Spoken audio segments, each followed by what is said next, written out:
guys দেখিবলৈ পাইছে ৰাতি এতিয়া বাজিছে 12:44 গাইজ আমি 12:30 বাজি গৈছে বৰ্তমান এতিয়া আমি ভগৱানৰ মন্দিৰৰ ওচৰত আছোঁ বাকী বেকচাইডৰ মন্দিৰে আছে বেলেগ ডিউটি একো কাম নাই বহি বহি বাছ আমি মন্দিৰত থাকিব লাগে আৰু মাহত আমি 18-20 হাজাৰ টকা এনেই পাই আছোঁ গাইজ বহুত ডাঙৰ মন্দিৰ আছে মানে এইবিলাকে হৈছে ফাইদা বাহিৰত ডিউটি কৰা মানুহে অসমত থাক কিন্তু অসমত থাকি লাভ নাই অসমত পইচা কম কিন্তু একো কাম নাইকিয়া গাইজ সেইকাৰণে বাহিৰত আহিব লাগে পইচা কামা অসমত গৈ পেলাই কিবা নিজৰ বিজনেছ ষ্টাৰ্ট কৰ তাৰ বাহিৰে বেলেগ কাম নাই গাইজ আমি ইয়াতে মানে বহি পেলাই ভিডিঅ'টো বনাই আছোঁ আৰু ভিতৰত যাব লাগে তো ভিতৰত মানে ভিডিঅ'টো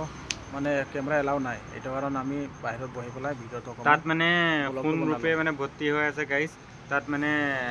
সোণৰ ঘণ্টি আছে সোণৰ কিবা শিৱলিংগ আছে বহুত কিবাকিবি বস্তু আছে সোণৰ মানে সেয়া যদি চুৰ হৈ গ'ল গাইজ আমি জেলত থাকিব লাগিব গাইজ আমি মানে ক'ব গ'লে এতিয়া আমি পুলিচ আমি এটা পুলিচ মানে ইয়াত মানে কাৰোৰে নিষেধ পাৰ্মিশ্যন লৈহে আহিব পাৰিম আমি দুইটা ইয়াত মানে ৰাতি ডিউটি কৰি আছোঁ আমি আহি চাব পাৰিব ইয়াত গেট আছে ভিতৰত এণ্ট্ৰি গেট আৰু ইয়াত মানে বাহিৰত আমি বহি আছোঁ এই চাব পাৰিব কোনো নাই ইয়াত আমি দুজন অকলে আছোঁ এইফালে গাড়ী লগা আছে এইফালে চাব পাৰিব ইয়াতে ভগৱান আছে ভগৱানৰ আশীৰ্বাদ লওঁ তো কেনেকৈ সেৱা কৰিব লাগে নাজানো কাৰণ আমাৰ ভগৱান